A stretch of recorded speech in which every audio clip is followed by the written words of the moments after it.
You have a critical deadline approaching, a massive exam, a major presentation, or a championship match. The stakes are high. So, naturally, you spend the night before deep cleaning your entire kitchen, rearranging your bookshelf by color, and binge-watching a television show you don't even like. Most people write this behavior off as simple laziness or terrible time management. We assume we just lack the discipline to sit down and do the work. But sports psychologists see something entirely different playing out. This sudden urge to engage in counterproductive distractions is actually a subconscious defense mechanism. It is a calculated strategy known as self-handicapping. Here is the bizarre logic behind it. Highly capable individuals will intentionally ruin their own chances of success to preemptively create a scapegoat.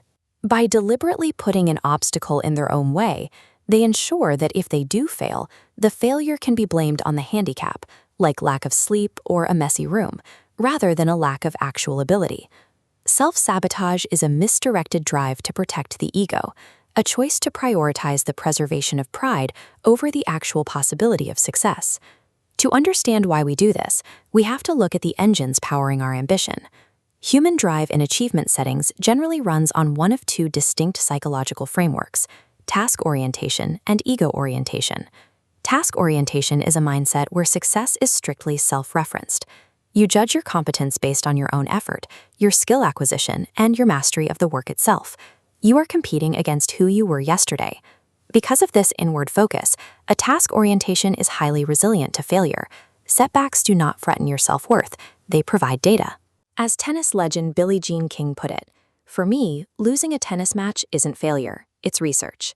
Ego orientation works entirely differently. Here, your self-worth depends entirely on demonstrating superior competence compared to everyone else. Success means beating the competition, and ideally doing it with less effort to prove you have a natural gift. This diagram illustrates how volatile that ego-driven mindset really is. On the left is your own perceived ability, but on the right, heavy weights dropping onto the scale represent the abilities of others: injuries, bad luck, or simply encountering a superior opponent. Because your confidence relies on variables you do not control, the scale is always at risk of violently tipping against you. While a massive ego can absolutely drive elite performance in the short term, it creates a fragile psychological state over time. Every challenge and every competitor eventually becomes a direct threat to your own value as a person.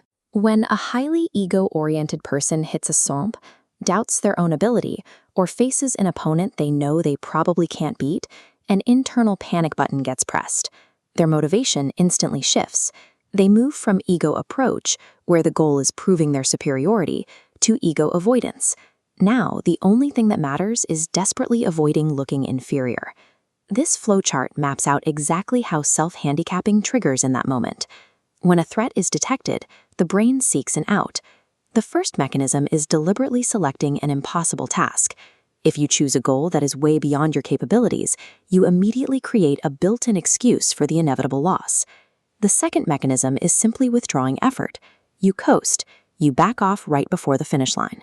Because if you don't actually give it your all, nobody can say you lack innate talent. The psychological payoff for both of these strategies is immense. You get to safely claim, "I failed, but so did everyone else," or "I didn't really try today." Your perceived genius remains perfectly intact. Your brain runs the numbers and decides that a guaranteed, catastrophic failure of your own making is less painful than the mere possibility that you might not be good enough. We live in hyper-competitive environments that constantly reinforce this exact type of ego avoidance. Money, fame, athletic scholarships, and social status are all external rewards that tie our personal worth strictly to outperforming the person next to us. When a coach, a boss, or a parent only punishes mistakes and only praises natural talent, they actively destroy what psychologists call intrinsic motivation, the pure, self-determined joy of simply doing the activity. The antidote to this fragility is deliberately constructing what researchers call a task-involving motivational climate. You do this by evaluating performance strictly on effort, persistence, and progress toward personal goals. You stop looking at the win-loss ratios, and you measure the machine's current state entirely against its own past state. Removing that hyper-focus on external comparisons restores your sense of autonomy. It pulls the control back into your own hands. You practice, study, or work because you want to master the skill, not because you are terrified of looking foolish.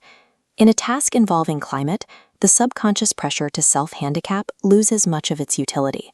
When failure is no longer viewed as an indictment of your worth, the need for a preemptive scapegoat begins to recede. Achieving sustainable, burnout-proof success requires abandoning the desperate need to look special. You have to trade the illusion of effortless genius for the unglamorous, egoless work of simply building a better machine.